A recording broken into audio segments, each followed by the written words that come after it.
Hai semua, kembali lagi bersama saya yang akan membacakan novel yang berjudul Dokterku Mentorku, karya Deborah Indrawati. Jangan lupa subscribe dan like video ini ya. Selamat mendengarkan. Kepala saya bersandar di dada kiri dokter. Kaki kiri saya agak ke depan. Tumit diangkat sedikit, kata Indah. Oke Hani, kata dokter. Siap, 1, 2, 3. Bagus sekali, kata si Mas.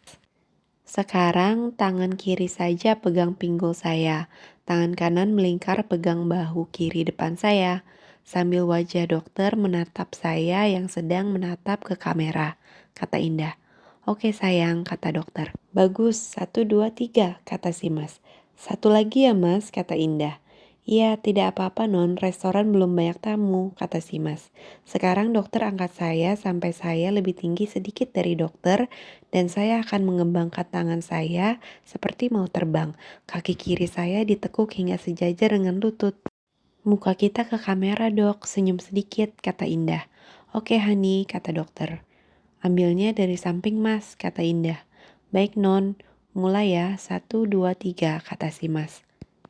Sudah mas, cukup, terima kasih ya, kata Indah.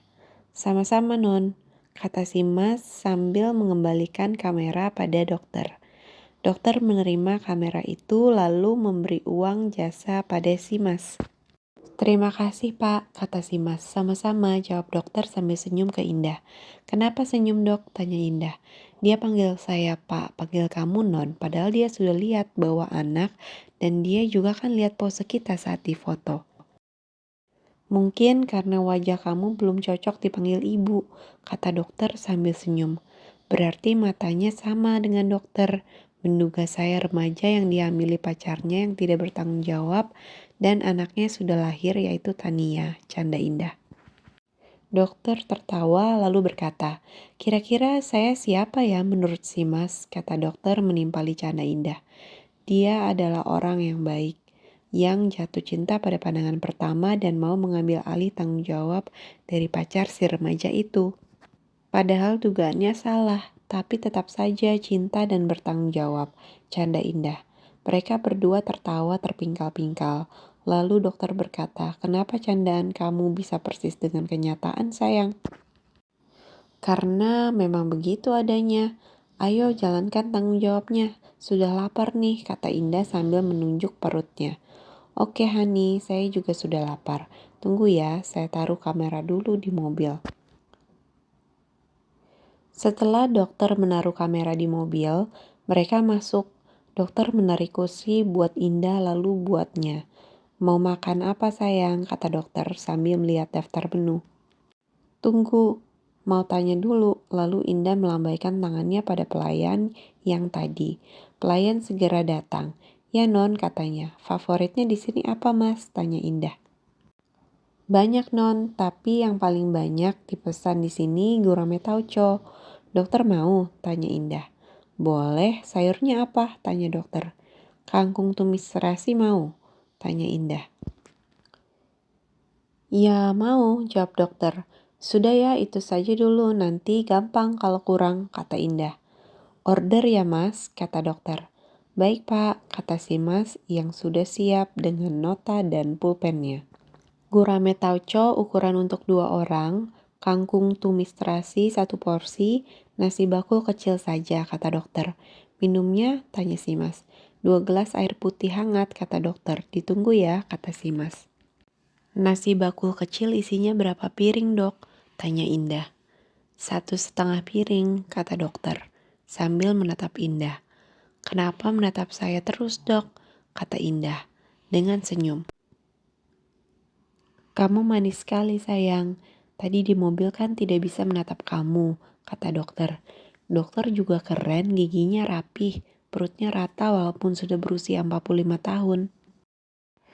Pertahankan ya, giginya tidak boleh rusak, perutnya tidak boleh buncit, kata Indah. Oke darling, akan saya pertahankan untuk kamu, kata dokter dengan senyum. Olahraganya apa dok? Perutnya bisa rata begitu? Tanya Indah. Lari 1 jam mengelilingi perkarangan rumah. Setelah hilang keringatnya berenang 1 jam. Sore kalau sempat berenang lagi 1 jam, kata dokter. Rumah dokter ada kolam renang, berarti tanahnya luas, kata Indah. Tanah yang kami tempati luasnya 1.000 meter persegi, kalau jumlah seluruhnya 1 hektar, karena dulu rencananya kami mau membangun rumah sakit bersalin. Tapi setelah Dewi dinyatakan mandul, Dewi melepaskan profesinya sebagai dokter kandungan dan Dewi meminta saya untuk membatalkan rencana itu, kata dokter. Oh, istri dokter profesinya sama dengan dokter, kata Indah. Iya, kami tidak pernah berpisah dari awal menempuh pendidikan, kata dokter. Pembicaraan terhenti karena rengekan Tania. Anak mami bangun. Enak ya bobo di stroller. Sampai lama sekali bobonya. Mami buatkan susu ya. Gendong dulu sama papi, kata Indah. Dokter segera mengangkat Tania dari stroller. Indah mengeluarkan dari tas susu yang sudah ditakar di botol lalu melambaikan tangannya pada pelayan. Pelayan segera datang. Bisa dibantu non, kata pelayan. Saya minta air putih hangat 1 gelas mas, kata Indah. Terima kasih, kata Indah. Lalu menuangkan air itu ke botol susu, dikocok-kocok sebentar, setelah itu disorongkan ke mulut Tania. Boleh saya yang pegang botolnya? Tanya dokter. Dokter bisa, sahut Indah. Bisa, kata dokter, lalu mengambil botol susu dari tangan Indah. Wajah dokter tampak senang sekali melihat Tania minum susu. Sebentar, melihat lurus ke depan lalu ke Tania lagi. Dari wajahnya Indah dapat membaca akan kerinduan dokter untuk mempunyai anak. Dokter, sapa Indah.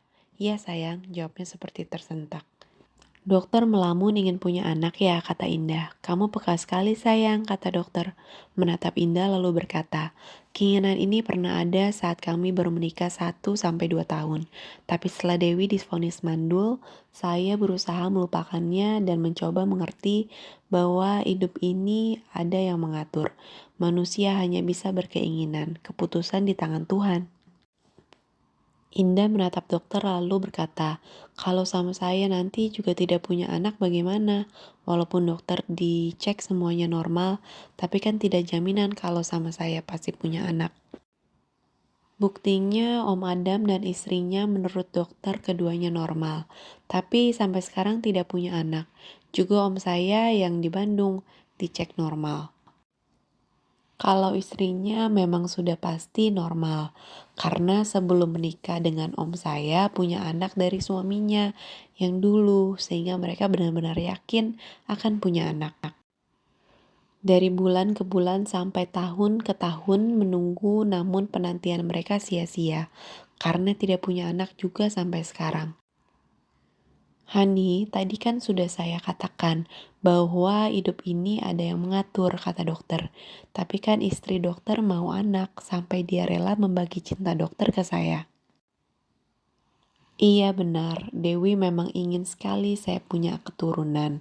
Bila saya menikah dengan Indah yang jelas subur, ternyata kita tidak punya anak, berarti saya yang tidak diizinkan Tuhan untuk punya keturunan.